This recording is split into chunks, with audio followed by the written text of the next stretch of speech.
kõigile, kes te olete täna siia kogunenud Marianne Suurmaa raamatu Maa ja taeva vahel. Ma julgen elada raamatu esitlusele. Mina olen Kairi Karinee Saarts, ma olen coach ja terapeut ja maalikunstnik ja olen väga tänulik, et Marianne palus täna mind siia modelleerima raamatut. Aitäh! Ja meil on Mariannega üht-teist ühist. Me oleme mõlemad elanud pikalt Saksamaal, ka mina olen elanud 10 aastat Saksamaal ja meie teed ühtisid Võrumaal üks 10 aastat tagasi ja meie lapsed käisid ühes koolis ja nii sai meie ühine tutvus alguse. Ja lisaks oleme ka osa võtnud ühisest konstellatsiooni nädalavahetusest ja olen käinud Marianne joogatundides ja nendel teemadel saab siis ka raamatust täpsemalt lugeda konstellatsioon ja jooga ja palju muud. Ja Marianne Suurmaa minu jaoks naine, kes julgeb elada oma tõe järgi. Ta on jaganud oma teekonda nii kirjasõnas, ilmunud tema sulest on raamat Minu Saksamaa, Kirju lappide ja nüüd siis uus raamat, millele me täna pühendume. Ja Marianne iseloomustab hästi mõte, tõeline muutus algab iseenesest ja kõik on võimalik. Selline mulje on mul jäänud ja ka ma paluksin sul, Marianne, iseennast tutvustada nüüd. Tere tulemast ja ma väga tänan kõiki, kes te olete siin kogunenud. Ei kuule. Tere tulemast. Et on nüüd kuulda paremini. Ja mina olen Marianne Suurmaa, et olen väga tänulik, et te tänases kiires maailmas olete leidnud selle aja, et siia kohale tulla. Ja tõesti,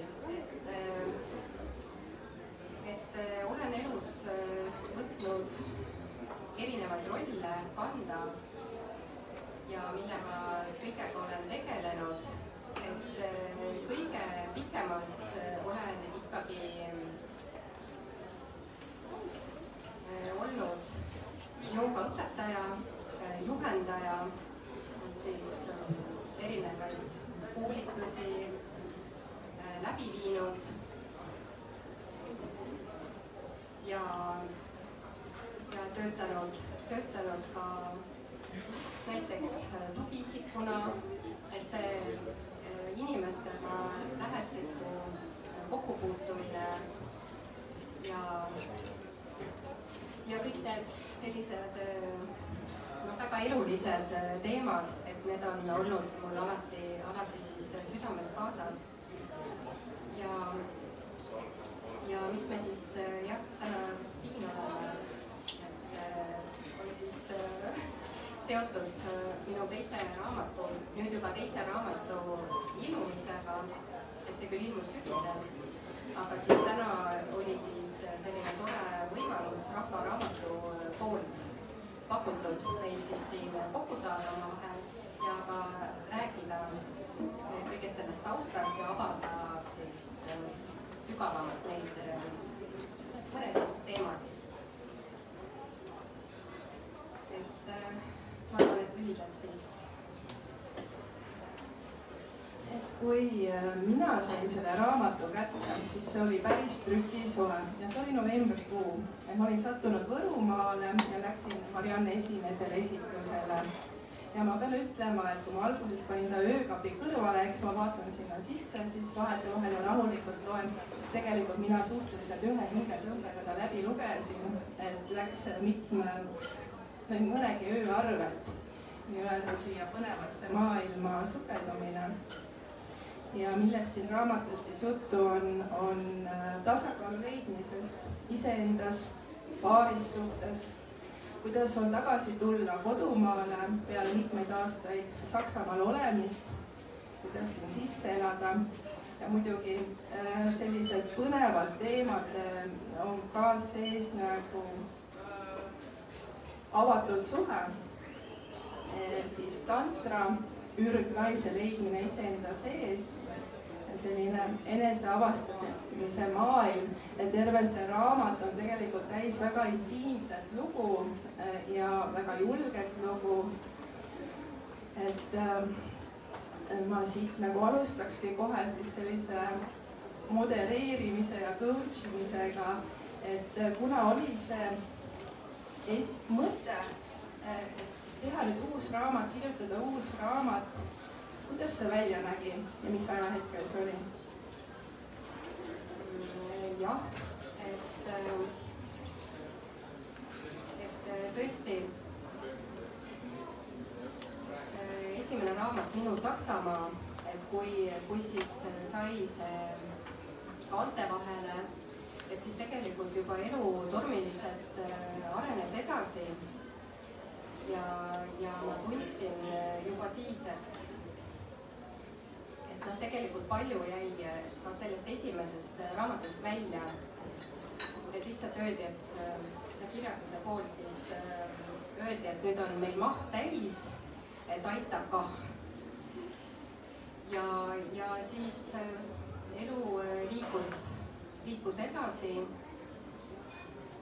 et juhtus väga palju ja tegelikult noh, sai läbi käidud tõesti ühest, teisest ja kolmandast, et siis kõik see raamatu mõte, see sai üldse täielikult ära pandud, et noh, et tuli tegeleda väga sügavuti iseendaga. et mis on siis, ma loen teile ette siis ühe lõigu. soovin teile ette lugeda siis raamatu lõpust, epiloogist. see oli siis veidi rohkem kui aasta tagasi, pööriöö 22.12.2023, siis Tallinna pööriöö, siis meie Lõuna-Saksamaa kodus. teen järgmise aasta visioonikaarti, noh, nii nagu mul on siis juba tavaks olnud juba oma 10 aastat ja ilma, et midagi mõtleksin, tahab käsi kirjutada paberile raamat ja veel suured trükitähtedega. ma ei ole selleks üldse valmis, olen päris kohkunud. kuigi olin sel teemal varem mõtteid mõlgutanud, läks elu oma hooga edasi ning kirjutamise plaan ununes. ja päris ausalt, polnud mul ka soovi taas läbi elada neid pöörasemaid seiku, mida viimase 7–10 aasta jooksul olin kogenud. mõndagi olen soovinud kappi ära peita ja unustada, veel vähem avalikkuse ette tuua, sest juhtunud on tõesti palju. ma ei saagi sel ööl magada. tõusen üles ja hakkan kirjutama. see lugu lihtsalt tahab minust välja voolata ja enam pole võimalik protsessi pidurdada. jagan hommikul Svenile oma plaanist kirjutada raamat, järg raamatule Minu Saksamaa kirjulapitekk. mees innustub mõttest. ta soovib hea meelega jagada, mida on Saksamaal elades kogenud. tema on ka ühiskonnaeluga rohkem kursis. mina olen viimased aastad elanud üsna oma maailmas. mägede vahel elades tundubki kõik muu kaugel. isiklike ja tundlike teemade osas läheb mehel nägu pilve. ta sooviks parema meelega mõned aastad enda elust välja lõigata, kui see vaid võimalik oleks. mõistame, et tervenemine on pikem protsess, mis nõuab aega ja kannatlikkust. aga kui meie lugu saab ehk olla mõnele toeks või vajalikuks suunanäitajaks praegusel muutuste ajastul paaridele ja peredele, kes seisavad võib-olla sarnaste väljakutsete ees, nagu olime meie mõned aastad tagasi. kui saame kedagi oma looga julgustada, hakata tegelema iseendaga juba varem, mis võib ehk päästa nii mõnegi suhte, perekonna, isegi elu.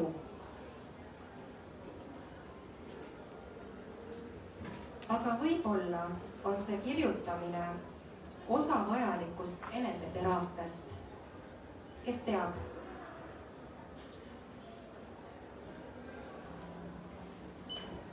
Et selline sissejuhatus. Ja aitäh. Kuidas sa nüüd tagantjärgi ütled, et kas oli pigem nauditav protsess, raamatu kirjutamine, oli ta teraapiline või oli vaevarikas üldse?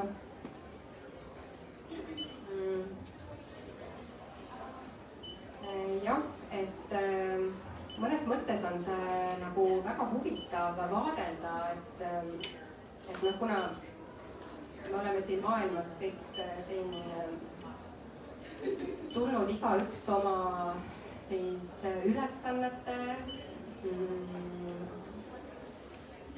ja missiooniga, et noh, miks me siin üldse oleme, et ja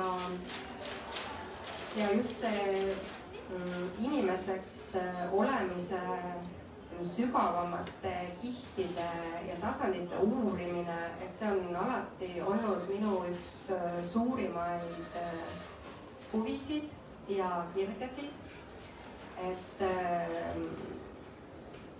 mis siis ajendas mind ka jätkama õpinguid ülikoolis peale gümnaasiumi lõpetamist.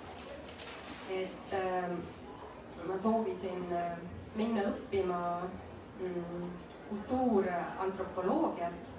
Sellel ajal 90ndatel aastatel ei olnud võimalik, et siis siduda see psühholoogiaga.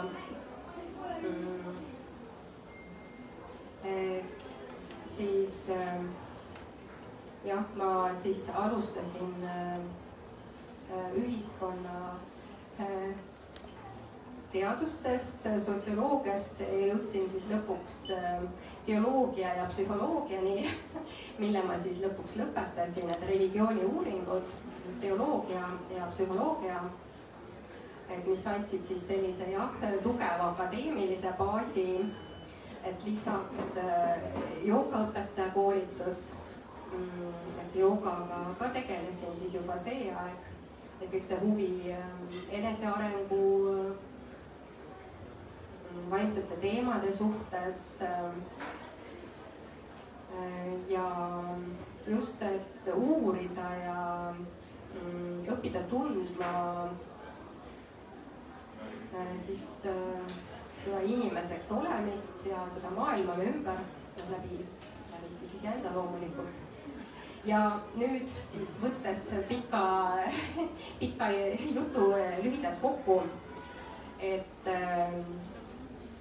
kuidas siis seda raamatut oli kirjutada, et ja kuidas siis üldse, võiks ju arvata, et teoorias võime olla kõik väga tugevad aga kui me oleme ikkagi ise mingite protsesside keskel või on meil lausa osa meie teekonnas läbida need protsessid, kuulub lihtsalt selle loo juurde.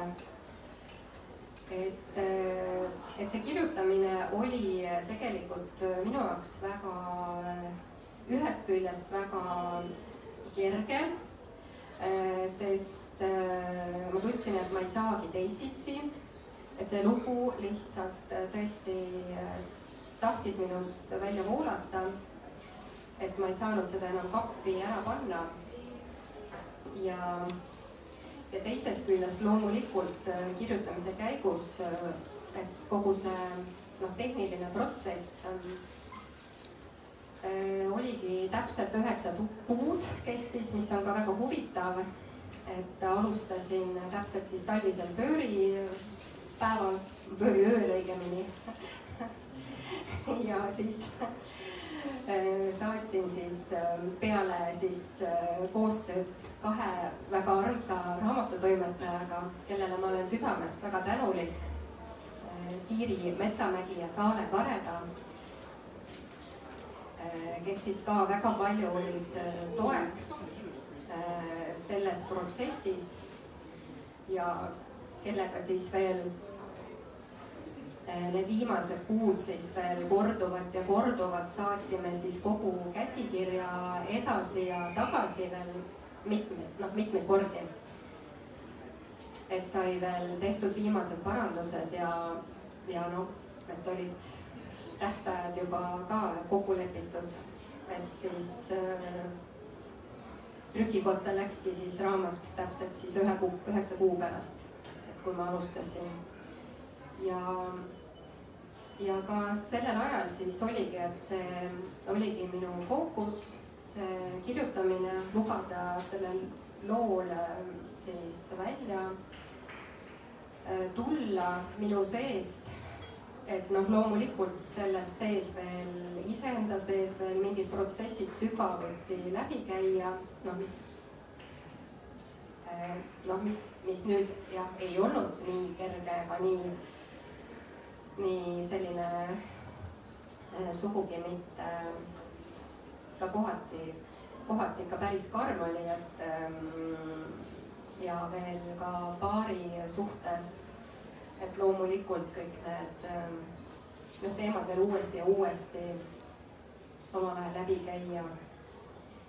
Et see oli päris paras teekond. jah.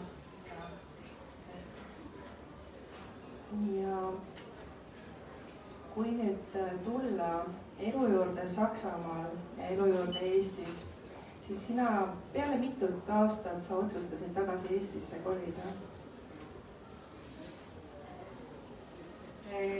Jah, et selleks ajaks nüüd, kui nüüd selle raamatu lugu algab, et me olime elanud Saksamaal veidi üle 5 aasta.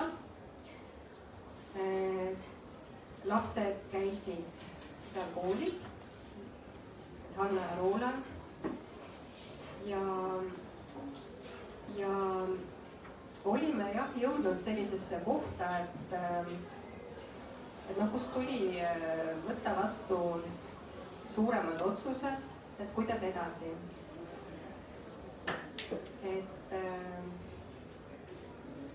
Et jah, kui alguses noh, inimesed, kellel on kogemus välismaal elamisest, et noh, mõistavad kindlasti paremini, et mis tunne on minna kuhugi võõrale maale, kõik see alguses sisseelamine. Võib-olla päris alguses jah, sa näed ka rohkem just seda sellist noh, roosat poolt, et sulle näidatakse, et noh, tõesti, me läksime Lõuna-Saksamaale, kõik see imeilus ümbrus, kliima, päikest rohkem, sõbralikud inimesed, viisakad inimesed ja oligi päris huvitav oli alguses. Aga siis tuli ikkagi ka üsna peagi ka see ikkagi argipäev ja omade teemadega. Siis väga lähedane kokkupuude Saksamaa koolisüsteemiga, noh läbi laste, siis sealne siis elamu, noh olukord siis, kuidas eesti keeles see sõna on, eluaseme teema ikkagi. Ma vabandan jah, et võib-olla mul kohe hetkel ei tule õige sõna siis huultele, et kuna ma ikkagi elan praegu ka võõrkeelses keskkonnas. Aga ma püüan anda oma parima. Ja ole hea, loe siit see hetk ka ette, et saab raamatust rohkem aimu, et siin on selline oma energia selles raamatus, et kuulame raamatust lõiku. Raamatu esimene peatükk, mis ongi siis otseselt siis sillaks eelmisele raamatule Minu Saksamaa, ongi siis, et mis saab edasi. Mul ei ole teist, mul ei ole muud valikut. olen taas jõudnud punkti, kus kõik varem üles ehitatu neid korraga kokku varisevat. kõnnin Wolfratsauseni peatänaval. see on väike unine linnake Loisachi jõe kaldal Münchenist 40 kilomeetrit lõunasse. kõigest 2 aastat tagasi kohtusin siin oma tatsuõpetajaga ja minu elus algas uus peatükk, mis tõi kaasa armastuse idamaade tantsu vastu ning esinemised kohalikel lavadel. täna on ilm hall ja meeleolu nukker. hommikul sadas vihma. tänavad on veel kohati märjad. Sven sõitis juba varakult tööle ja lapsed on koolis. ma ei suuda käed rüppes kodus istuda. avastatud hallitus korteris, mis igast toast ja nurkadest vastu irvitab. pinged maja omanikuga, probleemid kooliga ja kimbutavad terviseteemad ajavad mind vaikselt hulluks. peab ju mingi väljapääse lahendus olema. mehe tööpäevad on väga pikad ja tal pole aega kõigega tegeleda. egas midagi, tuleb ohjad enda kätte võtta, et juba mõnda aega kestnud kaosest me elus välja ujuda. kas on palju paluda, et segadus elupaikadega ja pidevad kolimised ometi lõppeks ning leiame päris oma kodu ja et lapsed saaksid käia koolis, kus nad on rahul ja õnnelikud. aitäh. et Saksamaalt sa siis pöördusid ühel hetkel tagasi Eestisse ja täpsemalt Võrumaale. selline suur muudatus. kuidas siis oli tagasi kodumaal olla?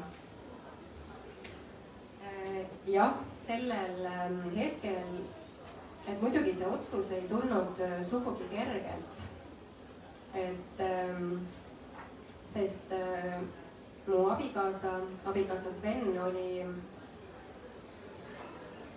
leidnud töö Saksamaal, oli sisse elanud seal ja tõesti temal tööalaselt läks ju päris kenasti kõik. Aga samas jah, ma ei tea, mida ma ise tundsin või kuhu ma ise olin jõudnud siis selles eluperioodis, et olles siis olnud mitu aastat täiskohaga koduperenaine, eba lastele,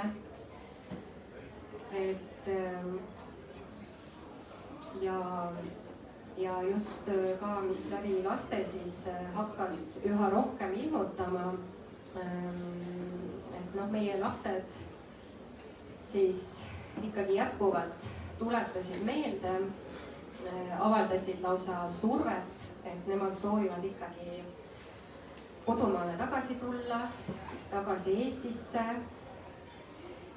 ja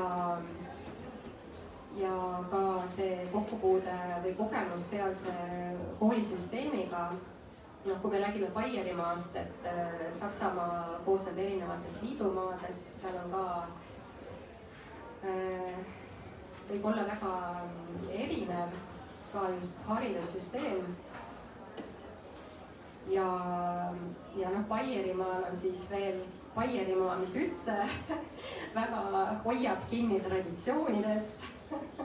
et siis ka see haridussüsteem on veel noh, enam-vähem umbes nii nagu siis 100 aastat tagasi, noh natuke ma teen siin huumorit ka, aga mis on nagu kõige vähem siis muutunud. ja tänapäeva maailmas, et kui me elasime ka veel sellises väiksemas asulas, külas, Königsdorfi külas, et kus ei olnud ka valida väga, et noh, et kui nüüd siis üks kool ei sobi, et kohe siis kõrvale siis midagi muud valida, et siis jah, et me nagu nägime, et see noh, ikkagi no just eriti tütrele, et see ikka kohe üldse ei sobinud ja tekkisid tõesti päris tõsised probleemid seoses kooliga, ärevus, hirmud, nii et ta lõpuks oli nii, et lihtsalt ma ei suutnud seda emana kõrvalt pealt vaadata, et kui siis laps igal hommikul peaaegu nutab, et ta ei taha kooli minna, et ja kõhuvalud ja peavalud ja seal see surve, et kuna Saksamaa haridussüsteem on veel selline, et seal on siis, mis on väga erinev Eestist, et see otsustav aasta on 4. aasta koolis. Et kus siis nii-öelda selgub, et kes siis saab edasi siis gümnaasiumi, kes reaalkooli ja kõik ülejäänud siis kohalik Hauptschule ehk põhikool.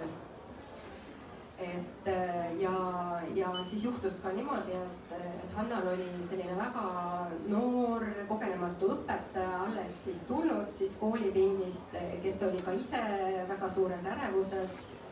Ja temal siis sõltus siis otseselt siis töökoha jätkumine, kas siis seda töölepingut jätkatakse järgmine aasta, kui siis lapsed ei ole nagu kõik edukad, ei vasta standarditele. Et tõesti iga nädal olid seal mingid testid aja peale ja kui selline tundlik kunstniku natuuriga laps, siis sulle löödakse võõramaalane ka veel. Et jälle aja peale test ja siis, et siis vaene lapsekene, lihtsalt ta tõesti, ta murdub selles, et ta võib täiesti plokki minna, isegi kui ta kodus oskab, et ta seal koolipingis tõesti ei tulegi tal midagi sealt välja, et ja siis jah, me abikaasaga siis väga palju kaalusime ka neid erinevaid variante, et mis on siis alternatiivid, et isegi me kaalusime koduõppele võtmist mõneks ajaks tervislikel põhjustel, aga Saksamaal ei ole see tänaseni seadusega lubatud. Et vanemad võivad saada lausa rahatrahvid, isegi võidakse halvimal juhul sul lastekaitse võib lapsele järgi tulla koju, lapse üldse ära viia. Vähemalt sellega hirmutatakse. Et siis oligi, et me pidime lihtsalt kirjutama siis tütre Saksamaalt välja. Ja siis Eestis hakkasime tegema koostööd ühe kooliga, alternatiivse kooliga, mis pakkus siis ka koduõppe võimalust. Aga ka üsna peagi, mõned kuud me seda siis ka siis praktiseerisime. Aga üsna peagi saime ka aru, et meil tütar on selline ka väga sotsiaalse siis natuuriga. Et ikkagi vajab ka sellist suhtlust ja et ei sobinud päris ka koduõppe. Et siis lõpuks tuligi teha otsus, et väga raske otsus, et tulla lastega Eestisse ja me siis maandusime Lõuna-Eestis Võrumaal, et olles ise enne siis Tallinnas üles kasvanud ja Harjumaal.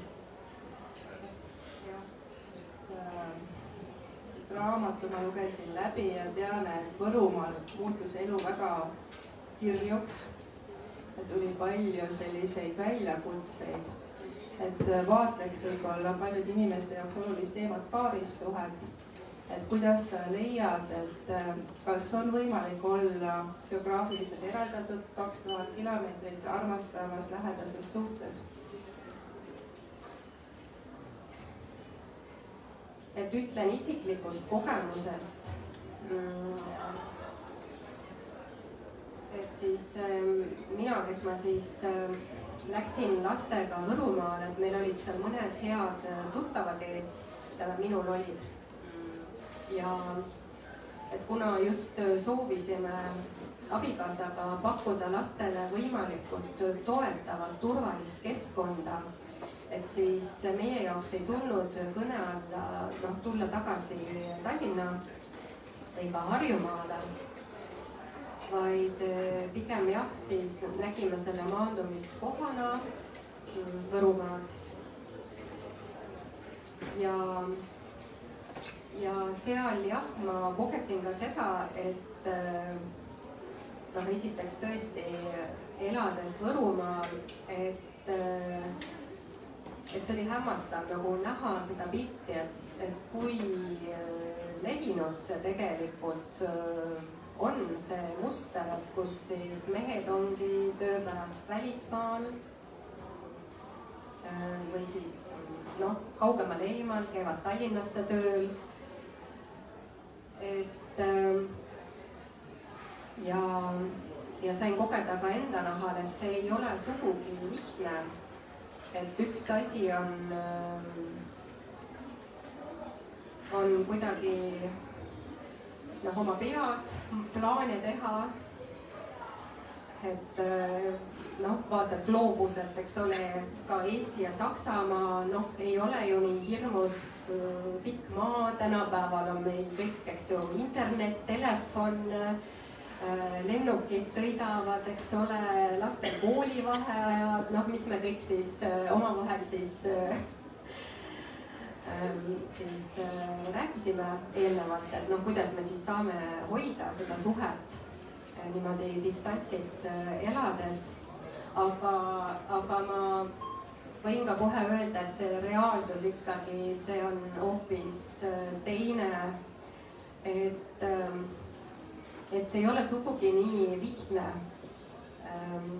Et ja siis jah, seal püüdes küll siis vapralt pingutades, et ikkagi seal paar aastat siis sõitsime siis igal võimalikul hetkel, mis ka majanduslikult väga-väga suur väljakutse, et kõik, mis vähegi siis on võimalik kõrvale panna, eks ole. Et ma läksin ka siis, töötasin ka mitmel kohal seal Võrumaal. Et need võimalused ka tulid kohe, mulle pakuti, et mis oli ka nagu väga huvitav, et kui alguses nagu mul ka kõik sõbrad, lähedased pidasid ikka üsna hulluks seda sammu, et mis mõttes, et tuleb tagasi, see on väga tore, aga minna lastega kuskile Võrumaale pärapõrgusse, et sina kunstiinimene, et mis sa seal peale hakkad, et jah, neid väljakutseid tuli ja see on ka siis üks raamatu selliseid läbivaid teemasid tegelikult, et mis see siis tähendab, et elada distantssuhtes. Et kui reaalselt ongi nii, et sul on perekond, veel lapsed, aeg on niigi piiratud, õhtuks tihti oledki väsinud ja kui siis isegi kui oled kokku leppinud, et iga päev õhtul helistada või siis Skype'i teha, seda ühendust pidada, et väga sageli ikkagi elu toob meile veel lisaks mingisuguseid katsumusi ja tekivad siis väga kergesti sellised valestimõistmised, möödarääkimised ja nii edasi. Ja siis, kas see oli siis aluseks sellele, ajenduseks sellele, et sa astusid avatud suhtesse? Et siin on selline ühiskonnas praegu ka suur teema seoses avatud suhetega, et selline salapärane teema. Üleeile esilinastus siis kinodes ka film Minu kallimad, kus on Marianne siis oma mehega ka osalemas, neid filmiti 4 aasta jooksul. oli veel siis 2 paari, kokku 3 paari, et näha, kuidas siis avatud suhe aja jooksul toimib. Ja siis sellest on ka sinu raamatus juttu, et võib-olla sa tood valgust siia natuke, mida see tähendab ja leiad ka mingi koha. Jah, ma sooviksin kohe siia vahele kõigepealt öelda, et esiteks meie jaoks ei olnud see avatud suhe üldse mingi teema alguses, et isegi mõte ei tulnud selle peale, vaid ikkagi see põhiteema oli meie jaoks elu ja suhtekriis, kuhu me olime jõudnud. Ja lihtsalt suur küsimus, et kuidas sellest välja tulla. Ja et lisaks jah sellele, et oli ka minu elus, elasin läbi väga suure kaotuse just sellel perioodil, kui siis tulin lastega Eestisse tagasi, et minu ema haigus ja surm. Ja et mis on omaette pikem teema, et surma põhjus oli suitsiid. Ja see oli lähedaste oli väga suur löök ja vapustus ikkagi. Ja loomulikult sellises olukorras,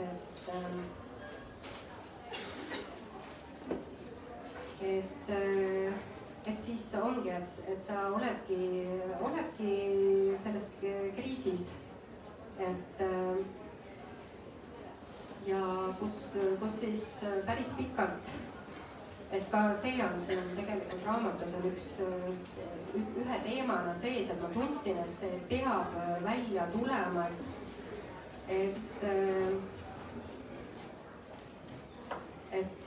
mul on kahju,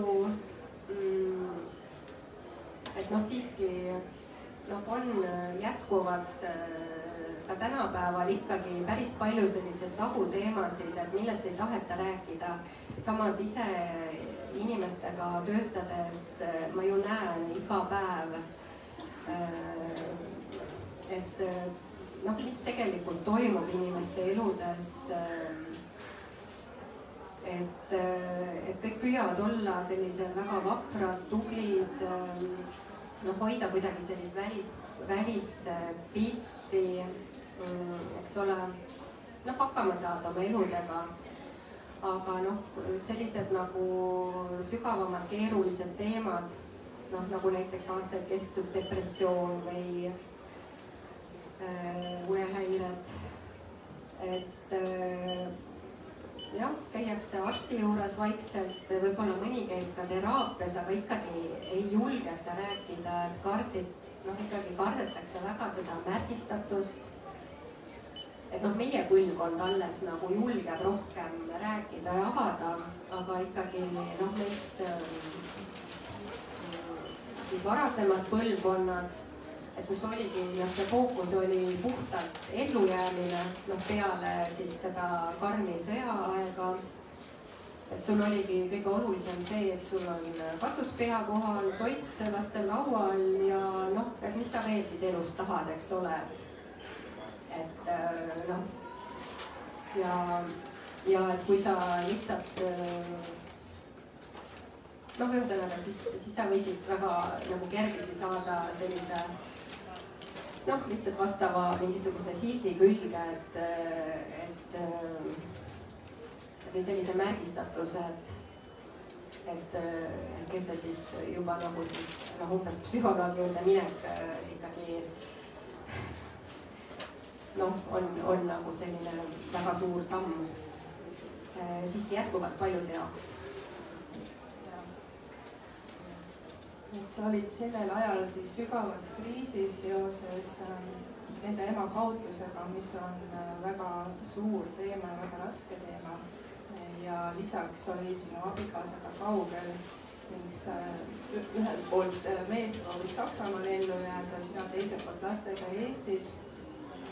ja siis tuli sinu ellu veel üks saksa paar, balti-saksa paar, võib ka öelda, ja kes harrastas siis polüamoorset suhet.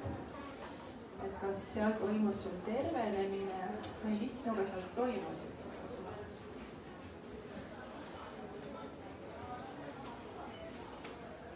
Minu enda jaoks tegelikult,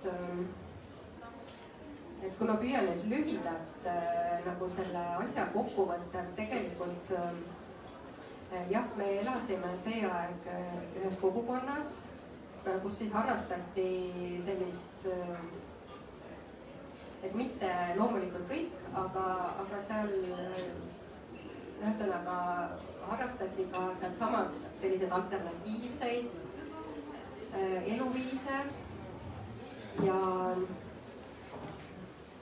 no nii nagu ka see uus kool, kuhu me siis läksime alguses, mille tõttu me üldse sinna läksime. Ja seal siis, kuna Võrumaa on üldse selline väike koht ja paratamatult selliste sarnasemate huvidega inimesed suure tõenäosusega kohtuvad. Et meil olid ühised huvid, olid ikkagi eneseareng, sellised vaimsed teemad ja tegelikult ka just see surmateema oli see, mis tegelikult kokku tõi. Et kuna ka selle teemal ma ei saanud nagu kellegiga väga rääkida, et kellel endal puudus elus kogemus või selline lähedane juhtum, et siis jah, et kuna olin ka ise Saksamaal elanud, mul oli see side Saksamaaga ja siis kohtusin seal ka mitmete saksa rahvusest inimestega, et Võrumaal elab rohkem Saksamaalt tulnud inimesi tegelikult, Tallinna inimesed ei tea, eks. Aga on tõesti üllatavalt palju tegelikult neid, kes on lahkunud Saksamaalt ja seadnud elu sisse Lõuna-Eestis. Ja just, et nad oskavad hinnata siis kõike seda, mida sealne keskkond pakub, et kõik see rahu ja vaikus ja rohkem looduslähedust ja rohkem vabadust. Ka just isiklikul tasandil, et Saksamaal elu on ikkagi väga selline inornug reeglistatud, et ja siis seal erinevatel sündmustel sain tuttavaks ühe siis saksa paariga, mees on ise balti-saksa päritolu ja see oligi selline minu jaoks nagu ääretult märgiline kohtumine oli, sest lisaks kõigele muule, et me üsna pea saime siis aru, et ka meie esivanemad on üksteist suure tõenäosusega tundnud, et minu isa siis poolt esivanemad olid ka kõik Võrumaal elanud rohkem kui 300 aastat tagasi siis juba, et mu isa on väga põhjalikult sugupuud uurinud, aga sõja ajal siis kõik siis löödi nii-öelda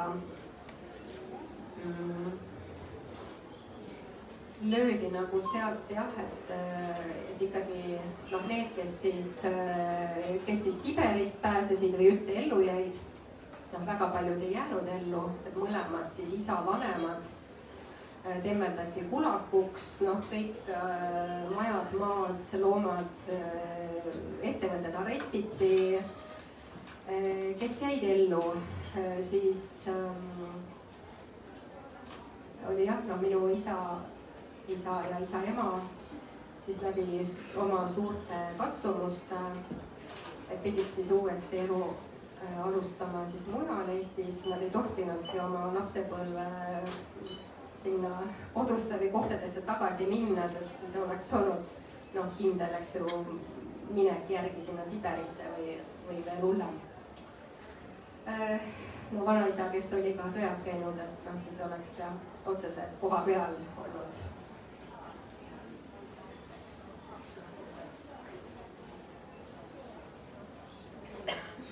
Ka ole nii hea ja loe meile raamatust ette veel midagi huvitavat just sellest Võrumaa ajast.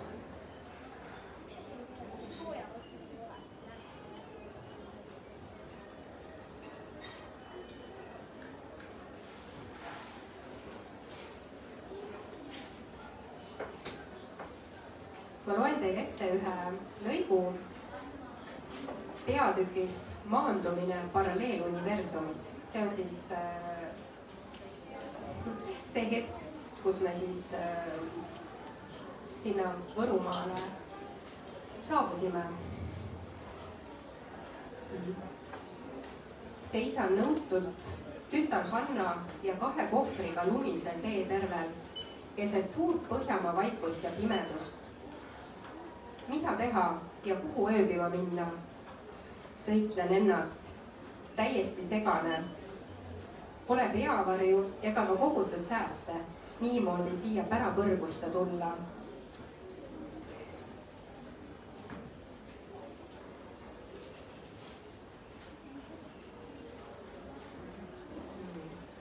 See oli selline väike sissejuhatav lõik, et noh, mis tundega ma sinna Võrumaale siis maandusin. Ja seal kogukonnas sa siis elasid ja seal toimus palju huvitavaid seikasid, no lugejale huvitajaid, sinu jaoks sügavaid ja elulisi. Et mul jäi raamatust palju selliseid seikasid meelde, ma tõesti neelasin seda raamatut. Üks oli see, kui teil saabus helikopteriga kohale meie president, et võib-olla sa leiad siit selle raamatust, et saada aimust natuke, mis seal raamatus on, et on nagu väga paeluvalt kirjutatud sul.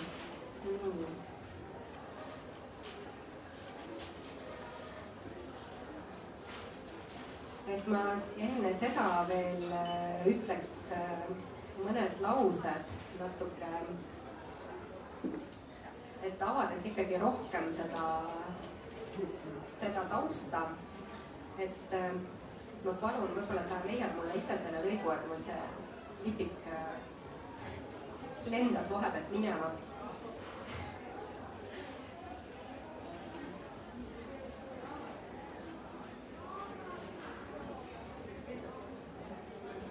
Keset lahingu välja.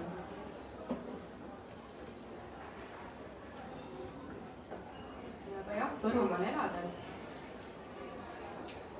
ma veel korraks tulen selle sinu eelmise küsimuse juurde tagasi, et just kohtumine selle saksa paariga ja noh, minu jaoks eeskätt läbi surmateema, läbi lähedase kaotuse ja mis oli siis ka nüüd selles raamatus väga olulise karakteri, kelle ma olen siin välja siis, kes on ka siis olulisi karakterid selles raamatus. Siin raamatus olen kasutanud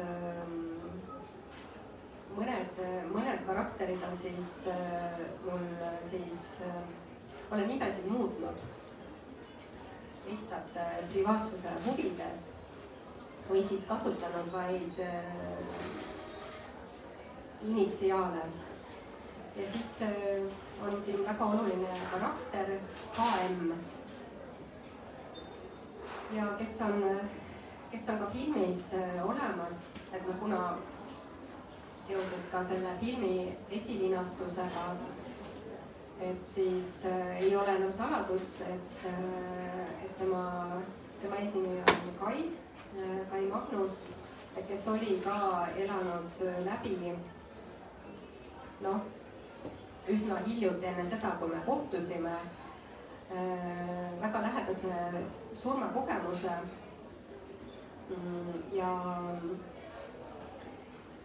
ja aga talle anti veel võimalus, et ta toodi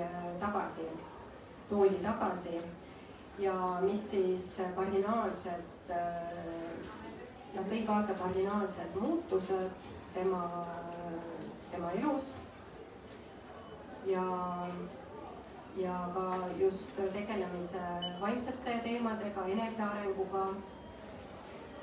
Et ja see oligi siis ka, et mis siis ühendas ja samuti ka üllataval kombel siis vanusevahe, väga märgiline, 12 aastat ja 2 päeva. Ja ma ise olen seda meelt, et ma usun, et paljud meie seast on elus tundnud, et me vahel kohtume inimestega, et kelle puhul me lihtsalt teame, et see ei ole juhus. Ja ka sel puhul, et mul oli see kuidagi selline arusaam või teadmine, et juhuseid ei ole olemas. Ja nüüd ma siis tulen siis tagasi keset lahinguvälja ühesõnaga. Et kus siis juba olime sündmuste keerisesse sattunud.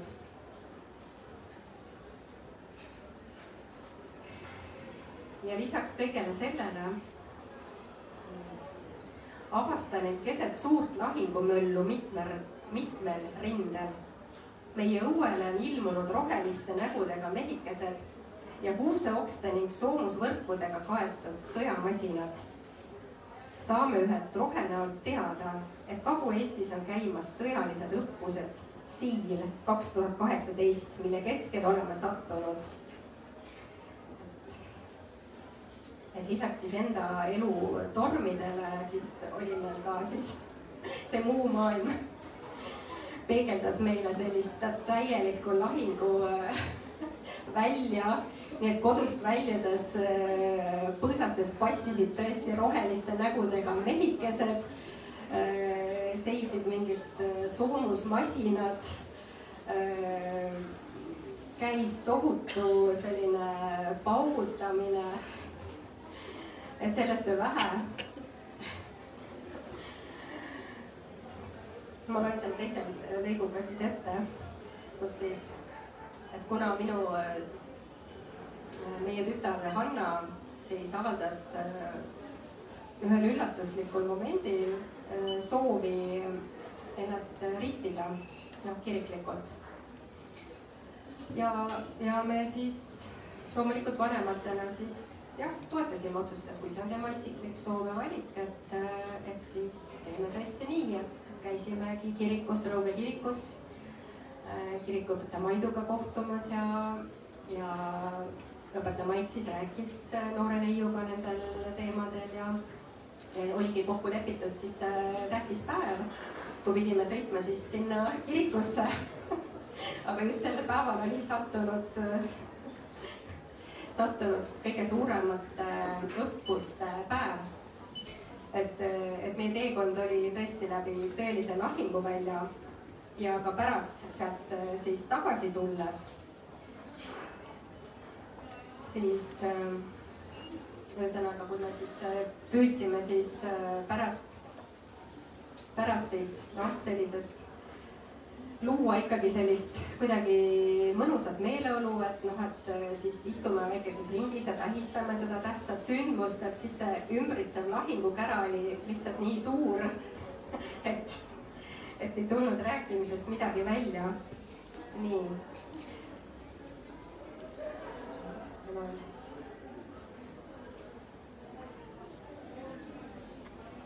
Ma loen selle lõiguga ette. Juhuslik juhuslikult langeb kirikuõpetaja poolt määratud ristimispäev kokku suurima õppuse päevaga Rõuge Nursid Sooru vahelisel alal. Teekond kirikusse kulgeb läbi tõelise lahinguvälja. Teed õnneks päris kinni pole pandud ning ettevaatlikult autoga liikudes õnnestub siiski Rõuges ära käia. Tseremoonia lihtne ja südamlik. Õpetaja Maidul on väga hea lauluhääl ja ta laulab kõlava häälega üle kogu kirikusaali. Tähistame sündmust väikese aiapeoga.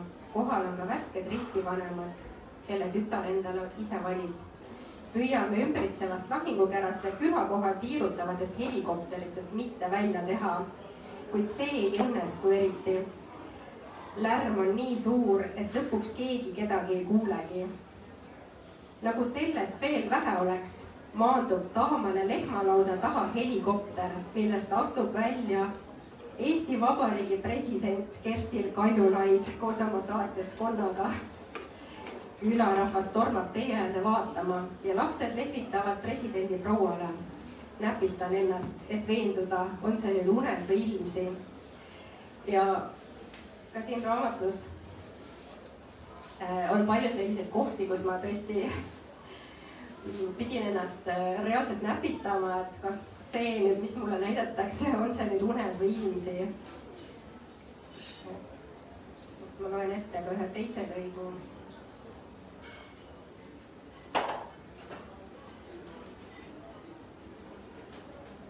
Et olles jah, siis seal sügavas ikkagi elu- ja suhtekriisis, et kus siis mõneks ajaks tõesti siis suhe minu abikaasaga sai pandud päris pausile. Et kuna toimus väga palju, siis et mis siis viis mind väga sügavuti siis just sellele naiseks olemisele teekonnale, et mis ma siis olen või kes ma olen ja kuidas siis taas leida ühendust selle naisega, selle armastajaga iseendas, et mis tõesti vahepeal oligi päris kaduma läinud, et tuleb tunnistada, et olles siis olnud aastaid täiskohaga koduperenaine, ema oma lastele, ja mida me naistena väga hästi teame, et pole sugugi lihtne siis säilitada selle kõige juures seda armastaja rolli ja ühendust ka kõigi nende teiste arhetüüpidega. Ja ka niisamuti distantssuhtes elades.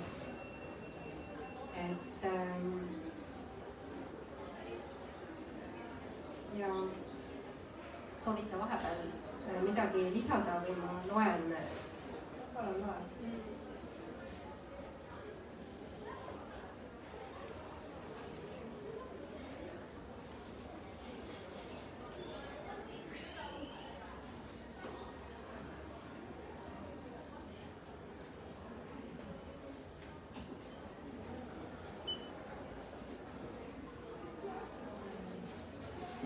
Peatükist armastuse õpiteed.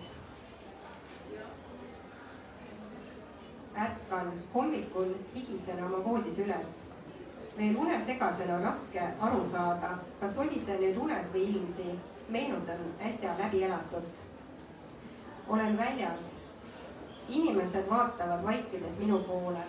Nende pilgus on halvaks panu. Eemalt tuleb politseiauto. Ma tean, et tullakse mulle järele ja mind pannakse vangi, sest pole lubatud armastada 2 meest korraga. Juba tullakse mind kinni võtma, et politseiautosse ära viia.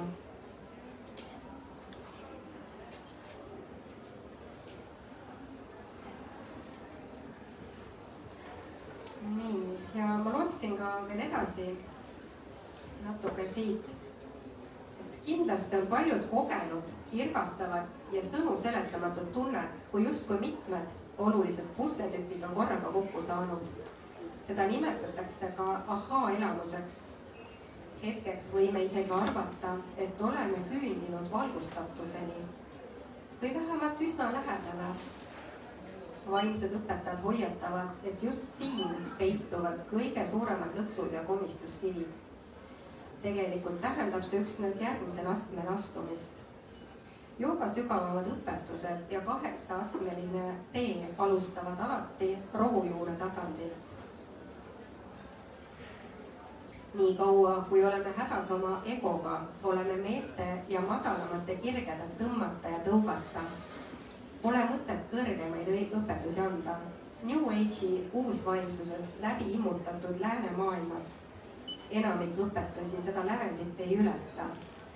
Niisamuti tegeletakse paljudes joogagruppides ainult jooga võimlemisega. Joogat ei ole võimalik õppida raamatutest või kursustel. See on eluviis, igapäevane ja pidev praktika. Selleks ei pea kandma vastavaid riideid, lausuma päheõpitud sõnu või sooritama keerukaid joogaasendeid, vaid kõige lihtsamat väljendades on see elamise kunst, mille eesmärk on tasakaal ja harmoonia keha, hinge ja vaimu vahel. Kõrgem eesmärk taasühinemine Jumala allika absoluudiga. Kuid teadmistest pole kasu, kui neid praktikasse ei rakendata. Arenguhüpe ja initsiatsioon toimuvad, kui integreerime teadmised igapäevaellu ja need saavad meie elu lahutamatuks osaks. Siis ei kõnele me enam raamatust või mujalt nopitud tarkusi, vaid jagame oma kogemust, aga sinna ei ole võimalik jõuda ühe hüppega, jättes astmeid vahele. Ka kõlavat reklaamitud kursused seda ei saa ka kalli raha eest. Samuti mitte. Areng toimub enamasti ikka nii, et 2 sammu edasi ja 1 tagasi. Väikesed langused ja tagasilöögid on osa teekonnast. Ja sellest ei maksa heituda, vaid see kuulub asja juurde. Ja seesama siis ka puudutab ka tantramaailma, et millest siis ka võib-olla jõuame siin natuke ka seda teemat avada. Meil on hakanudki nüüd siin aeg juba lõpusirgele jõudma, et palju põnevaid teemasid siin raamatus on. Et tõepoolest paljusid me oleme saanud kuulutada, aga paljusid ei ole. Et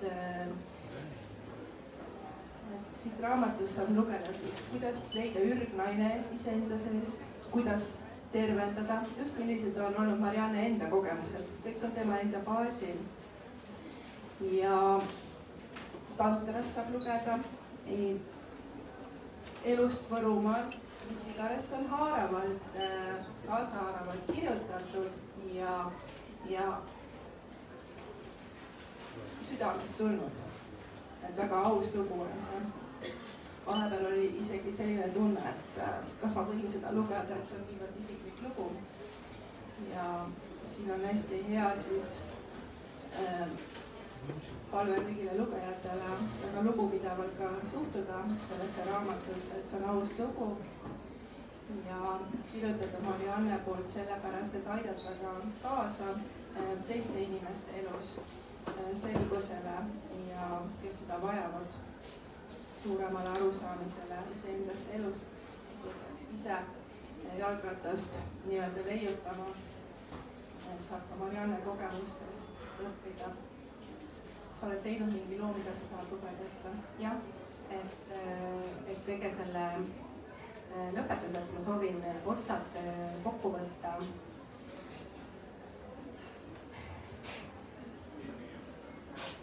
Peatükk, uued algused, see on nüüd päris siis raamatu lõpuosas juba. Kui suhe on vaas, mis on läinud 1000 killuks, kas on võimalik seda kokku liimida? vaikse imetlusega vaatan pilti, mis on kullaga kokku liimitud, vana ja väärikas vaas. Selle kujundi filosoofia puudutab mu hinge. Kintsugi on iidne Jaapani kunstivorm, kus katki läinud keraamiline nõu parandatakse kullaga, lisades eelmisele vormile veelgi suurema väärtuse. Kui vaadata parandatud keraamikat ja selle kuldseid arme kokku liimitud kohad, võib tõlgendada ebatäiuslikkust tugevuse ja iluallikana. See meenutab meile me unikaalsust, sisemisi tugevusi ja vastupidavust.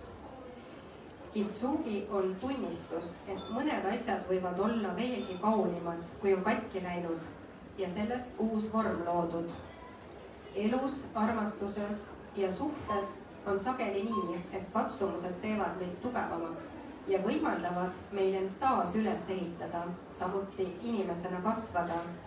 Kuld on meie väärtuslikud kogemused. Pühendumuse ja hoole abil saab ebatäiusest täiuslik. Idamaade õpetustes on ka armastuse mõte veidi erinev. Pigem kõneldakse armastavast hoolimisest või tegudest.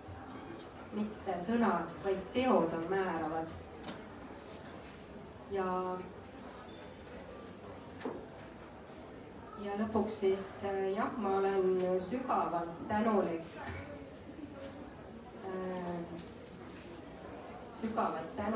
oma kaasale, oma kallile kaasale Svenile,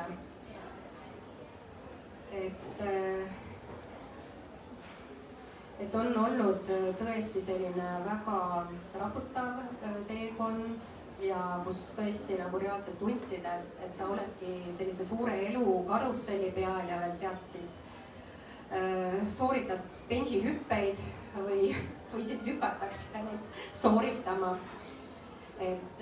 Ja mul on hästi sügav austus oma kalli kaasa suhtes, et ka kõik need protsessid, et ei olnudki teisiti võimalik, vaid me oleme siis läbinud ka palju paariteraapiat. Kõige suuremat abi me saime Imago suhteteraapiast, et mis oli siis reaalselt, kus siis tundsime mõlemad, et asjad said siis õige suuna meie jaoks. Et koolis, eks ole, me õpime kõike muud, aga et kuidas siis üldse elada õnnelikku elu või hoida oma suhet või ka selliste kriiside puhul siis toimetada või neist välja tulla, selline pagas ju meil enamustel puudub, et lihtsalt ise siis läbi oma elukogemuste õpibki ja sealt siis rakendades neid kasulikke teadmisi, praktikaid, saime siis enda sees sügavuti need olulised teemad läbi käia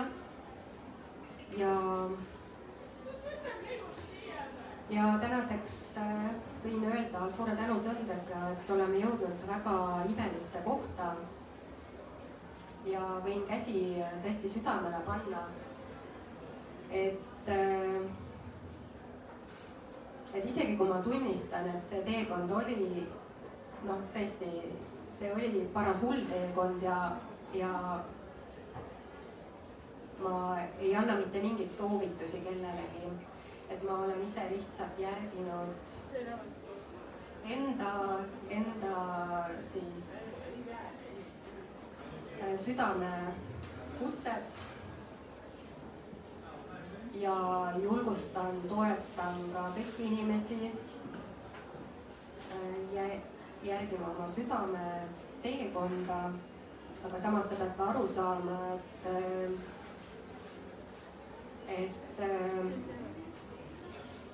et igal teol on tagajärg ja on ka vastutus, et see ongi see meistriks olemise teekond. Et teadlik loomine,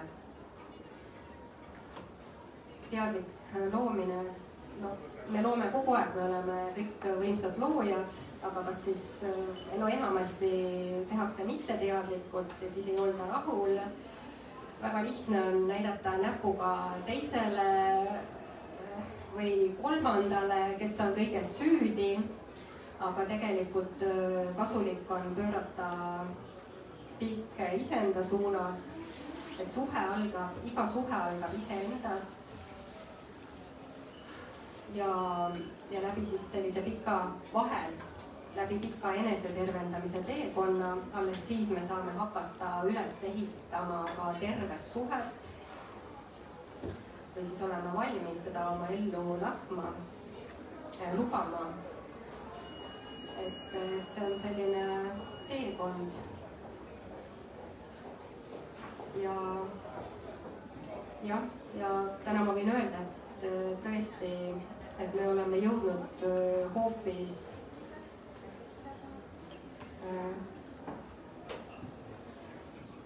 et väga imelisse kohta tänaseks, et mida ma tõesti aastaid tagasi, 10 rohkem aastat tagasi ma ei olekski ette kujutanud või osanud arvata, et see üldse võimalik on, et jah, kokkuvõttes ma olen nagu, saan olla väga tänulik ja inimestele, lugejatele, ma väga loodan südamest, et miks ka see raamat üldse tahtis kaante vahele saada, et minu selline südamesoov või miks ma üldse siis kirjutasin, aga täna siin teie ees olen, et on ikkagi ühelt poolt julgeda nagu tulla välja enda looga ja teiselt poolt ka julgustama ka, et tegelema iseendaga ka vajadusel, et kui on tõesti keeruline, et minna teraapiasse, teha teraapiat, siis ka baariteraapia, et mitte jääda üksi sellesse olukorda. Et loodan, et siin raamatus on selliseid kasulikke vihjeid ja meeldetuletusi kõigile, et kuidas just oma elus paremini edasi minna, et kuidas me siis jõuame sinna teekond soovitud armastuse juurde. Seda on väga suur rõõm kõrvalt vaadata, et sa oled leidnud iseendas sellise tasakaalu ja mis on kõige aluseks ja et olete Sveniga täna õnnelikult abielus, olete Saksamaal leidnud enda kodu, et seda on kõik rõõm kogeda ja näha. Aga ma annaksin publikule ka võimaluse esitada küsimusi, et kas siin on tekkinud mõned küsimused.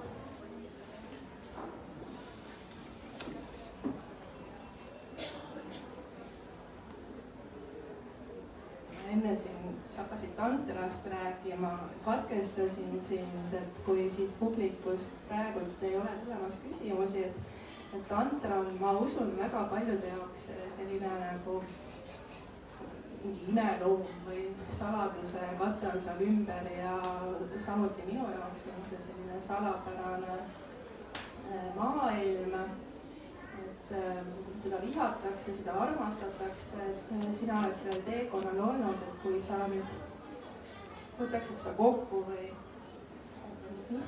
mis on tantra ja kas sa soovitad sellega inimestega tegeleda?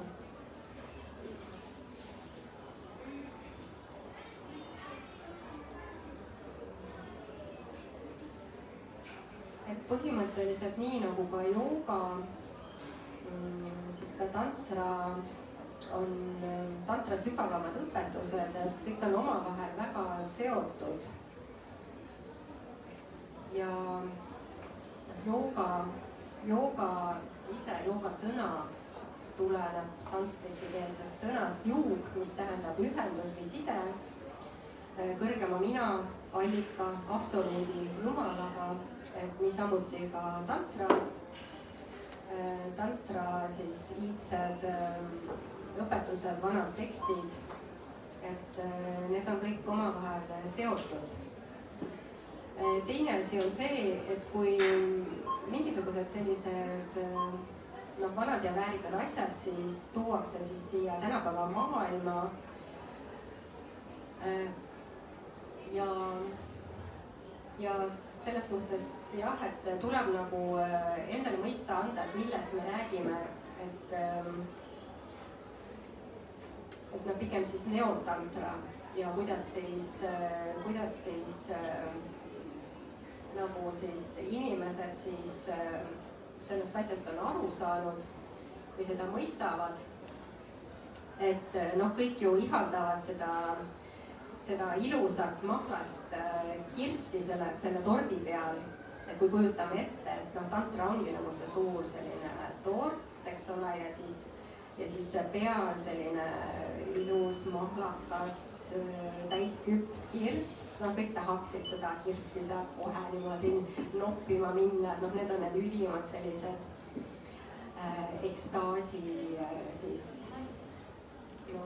ekstaasi hetked, seisundid.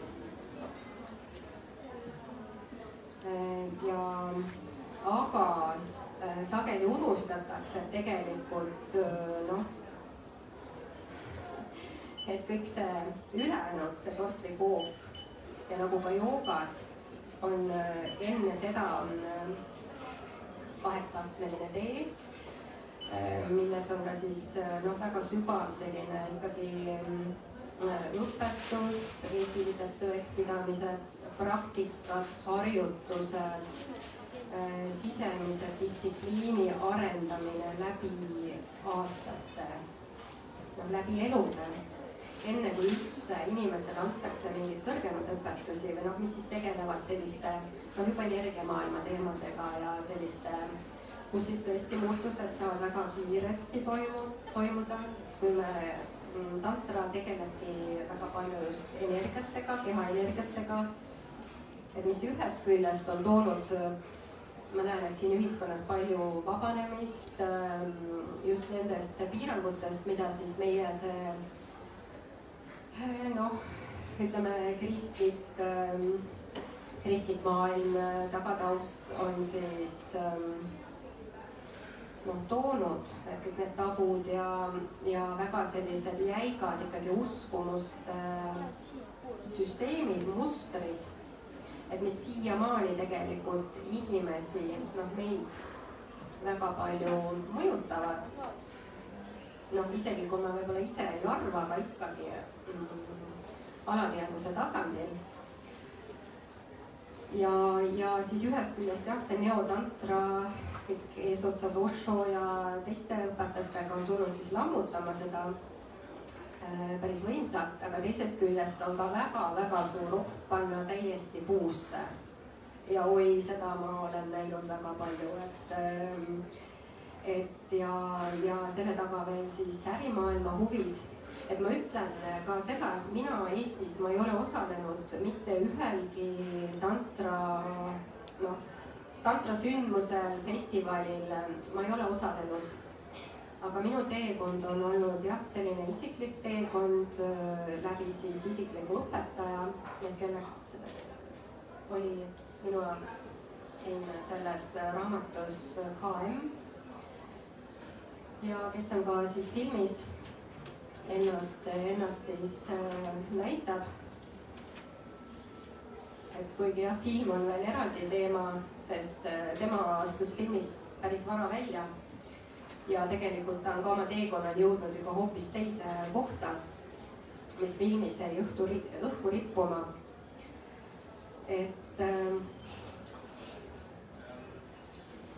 lühidalt. Jaa, et see on niivõrd lai teema, et siin lõpus seda veel avada, et aitäh, et sa tõid natuke selgust siia teemasse ja suur tänu siis minu poolt ja kõigi teiste poolt, et sa tulid, julgesid, avasid oma elu näitel nii palju sügavaid teemasid, et ole sa tuhandest tänatud.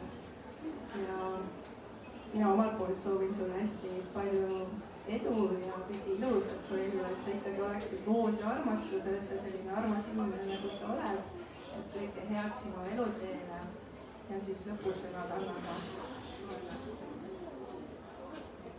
Aitäh, aitäh, armas Kairi Mariine, aitäh, head kuulajad, et kes te kõik siia kohale tulite ja lõpuni vastu pidasite, et ma väga südamest hindan seda ja olen tänulik, et olles ise siin voos, kaotades ajataju, et ma väga hindan seda ja kõigile teile, kes te siin täna olete lõpuni vastu pidanud, et on mul ka väike armas kingitus, et on võimalik jah raamatut osta, kes soovib, siis täna on soodushinnaga võimalik saada. Ma tean, et mõned teist on juba olemas ja ka mul toimus mitu esitlust juba sügisel, et kus siis kõik lähedased sõbrad juba said raamatu kaasa läbi lugenud. Aga siis kingituseks kõigile tänastele osalistele on selline väekas fööniksi pilt, mis on ka siis selle raamatu tagakaanel. Ja see fööniks on tulnud ühelt poolt seda raamatut hoidma, kogu seda lugu hoidma, et see lugu jõuaks vaid nende inimesteni, õigete inimesteni, kelleni see jõudma peab. Ja teiselt poolt ka olema selline oluline meeldetuletus meile kõigile, et me oleme kõik võimsad loojad